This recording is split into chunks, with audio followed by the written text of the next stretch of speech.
Halo sahabat Bulang, berjumpa kembali bersama si Bulang. Di video kali ini Bulang ingin mengajak kita semua jalan-jalan di ladang perkebunan kelapa sawit. Kebetulan ladang kami atau kebun kami ini adalah lahan gambut ya sahabat Bulangnya. Jadi pastinya berbeda dengan lahan-lahan atau ladang perkebunan kelapa sawit lainnya yang mungkin lahan mineral atau lahan berbukitan, atau misalnya yang lahannya yang sudah berapa kali replanting sehingga kebunnya bersih, cantik, dan mungkin tidak seperti tempat kami ya sahabat Bulang ya. Jadi di video kali ini juga Bulang ingin menjelaskan apa saja sih sebenarnya pekerjaan-pekerjaan yang bisa kita kerjakan ketika kita bekerja di perkebunan kelapa sawit gitu. Jadi sambil jalan-jalan dan sambil melihat bagaimana sebenarnya di lokasi perkebunan kelapa sawit itu, dan apa saja pekerjaan yang bisa kita kerjakan ketika kita bekerja, ketika kita ditugaskan untuk bekerja sebagai karyawan di perkebunan kelapa sawit gitu. Dan saat ini Bulang berada di Jalan Collection. Inilah Jalan Collection ya, bisa dikatakan jalan ini digunakan untuk mengangkut produksi atau mengangkut buah. Memang jalan juga masih agak becek-becek juga ya sahabat Bulangnya, karena baru kemarin ada hujan sehingga masih ada air yang tergenang begitu. Dan di sebelah kiri saya ini ada parit blok namanya, parit walaupun paritnya sudah tertutup rumput ya sahabat Bulangnya, tertutup rumput dan tampaknya tidak nampak lagi air atau sungainya begitu ya. Tetapi parit ini sangat bermanfaat sekali di perkebunan, apalagi tempat kami sebagai lahan gambut begitu. Karena parit ini juga sebagai tempat untuk mengontrol air ketika musim kemarau. Parit ini tetap diusahakan supaya tetap ada airnya, supaya nanti ketika kalau misalnya ada bencana kebakaran, kita bisa mengambil air dari tempat ini juga. Dan juga melalui parit ini juga kita bisa mengontrol air atau mengontrol drainase yang ada di tempat ini. Dan pastinya di setiap perkebunan kelapa sawit itu biasanya kalau misalnya kita jalan menuju ke depan, di sebelah kiri ada parit dan di sebelah kanan biasanya tidak ada parit. Dan nanti paritnya itu ada di sebelah sana lagi ya sahabat Bulang ya. Kenapa demikian? Karena nantinya sahabat Bulang ketika nanti mereka ini panen bisa mengumpulkan buah di sini begitu sebagai TPH-nya. Dan saat ini Bulang ingin masuk ke dalam lokasi bloknya supaya sahabat Bulang juga nanti bisa melihat apa saja yang ada di sana. Yang pertama adalah ada jembatan, ada titik panen. Nah ini sahabat Bulang, inilah namanya titik panen. Dan biasanya nih di setiap perkebunan pasti ada titik panen ya sahabat Bulang ya.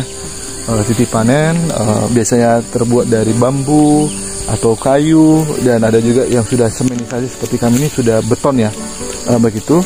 Lalu setelah kita sampai di seberang, kita sudah melewati parit blok melalui titik panen, dan kita masuk ke lahannya. Dan di sini ada pokok kelapa sawit. Ini dia sahabat Bulang. Dan ini adalah namanya pasar pikul atau pasar panen, atau jalur yang digunakan untuk panen buah kelapa sawit. Saya buat pakai kamera belakang saja. Nah, ini dia sahabat Bulang. Ini adalah pasar pikul. Ini namanya pasar pikul. Memang tampaknya pasarnya tidak nampak ya sahabat Bulang ya, tetapi karena kebetulan lahan kita adalah lahan gambut, jadi sahabat Bulang juga pasti tahu ya, lahan gambut itu lahan yang masih tidak masih biasanya banyak rawa gitu. Jadi tanahnya itu bisa ambles gitu ya sahabat Bulang ya, jadi tidak seperti lahan mineral. Dan ini adalah pasar pikul. Dan kalau sahabat Bulang juga pernah mendengar ada pokok kelapa sawit ya, ini pokok kelapa sawit. Dan di bawah pokok kelapa sawit itu biasanya adalah piringan. Memang nampaknya piringannya juga tidak seperti piringan beneran ya. Ya tapi ya beginilah kalau misalnya ladang di lahan di perkebunan di gambut ya sahabat Bulang ya. Ini dulu mungkin zaman dulu adalah bekas kayu besar ya sahabat Bulang ya. Dan di samping dari pasar pikul dan piringan adalah gawangan mati. Ini dia gawangan mati. Gawangan mati ini biasanya juga adalah tempat rumpukan pelepah, tempat perumpukan pelepah, dan di sini biasanya disimpan sebagai sampah-sampah atau tempat sampah ya sahabat bulang ya. Dan kalau kita ingin melakukan kegiatan panen, berarti sawit yang kita panen adalah kita turunkan dari atas. Dari atas itu sahabat bulang ya, gitu. Jadi bulang sudah membawa kita semua masuk ke lahan perkebunan kelapa sawit ini. Apa sebenarnya yang harus kita kerjakan? Apa yang harus kita lakukan? Yang kita lakukan adalah yang pertama, kegiatan perawatan kelapa sawit. Perawatan kelapa sawit yang biasanya mungkin yang sahabat bulang sudah pernah bekerja di perkebunan kelapa sawit, yang pertama adalah merawat pasar pikul. Ini adalah pasar pikul, dan pasar pikul ini kita harus rawat dengan biasanya pertama cemis atau semprot dengan menggunakan herbisida. Tujuannya adalah supaya pasar pikul ini bisa dilewati dengan baik.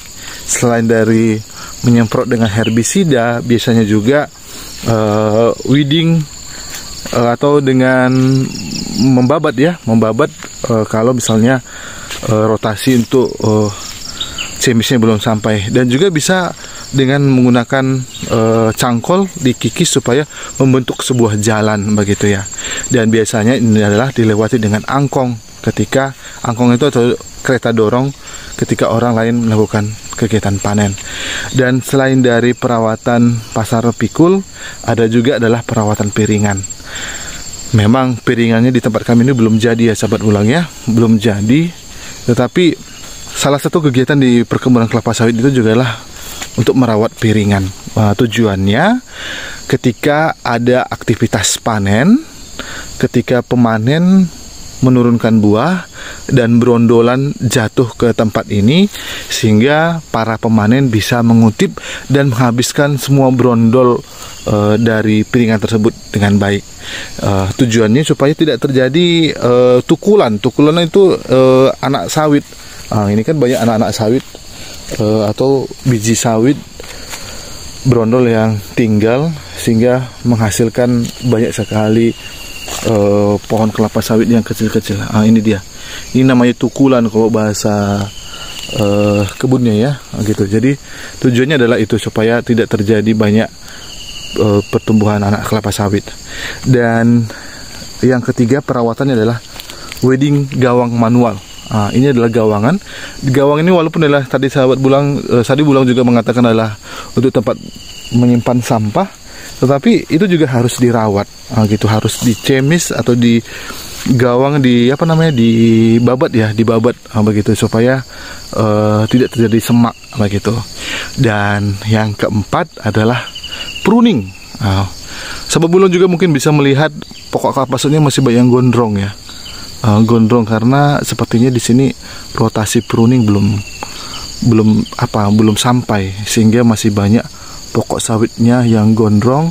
Yang gondrong itu pelepah yang udah jatuh, yang sudah tua, yang sengkleh, itu harusnya dipruning atau diturunkan supaya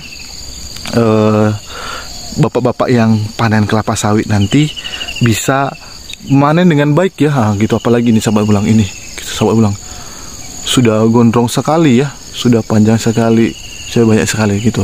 Jadi dan juga selain dari memudahkan para pemanen untuk menurunkan buah, brondol juga tidak tinggal di atas, gitu. Jadi bisa mengurangi losis ya, begitu. Dan selain itu juga kegiatan perawatan lainnya ada whipping lalang namanya. Whipping lalang itu kalau misalnya ada lalang yang tumbuh ketika kita semprot tadi tetapi tidak mati, akhirnya kita whipping lalang tersebut secara whipping lalang juga seperti anak kayu juga bisa juga ya sahabat bulangnya. Anak kayu yang mungkin tidak mati disemprot bisa dilakukan menggunakan babat atau parang babat dan lain sebagainya begitu.